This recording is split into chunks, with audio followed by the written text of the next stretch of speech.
Amen, Alors, pour amen. ce qui concerne la Côte d'Ivoire et les dirigeants, juste avant le départ du président Bédié, l'Esprit en avait parlé. C'est vrai que même en commentant la prophétie, je disais que, étant donné l'âge que vous aviez, il faut le faire. Et la prophétie disait, préparez vos départs, préparez votre départ. Sinon, vos partis, vos groupes vont se briser et tout le travail que vous avez bâti peut s'écrouler d'un moment à l'autre.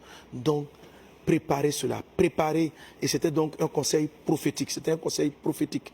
Une prophétie que j'ai donnée, que l'Esprit a donnée par moi récemment, était assez sévère contre des personnes qui ont le pouvoir, qui sont en train de diriger. Elle était assez sévère. On m'a dit, bon, je ne suis pas très truc, on m'a dit que ça a beaucoup circulé, hein? Je n'ai pas beaucoup regardé.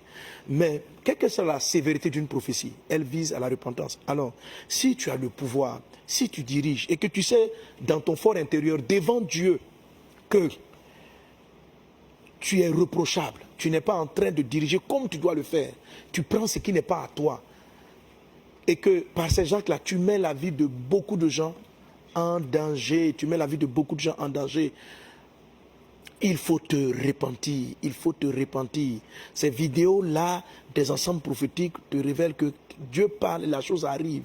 Le Covid avait été annoncé par l'Esprit, des troubles aux États-Unis avaient été prophétisés par l'Esprit, des départs avaient été prophétisés. L'Esprit avait annoncé un certain nombre de choses. Donc, ces vidéos-là viennent pour te dire de faire attention. Faut pas dire, ah, et puis, ok, c'est arrivé, c'est un prophète. N'aie pas peur de l'homme, n'aie pas peur. Crains Dieu et saisis la révélation et mets-toi en règle. La prophétie semblait sévère par rapport à certaines personnes qui ont certains pouvoirs de décision. Je vous en prie par les compassions de Dieu de revoir vos positions s'il y a des choses à revoir de manière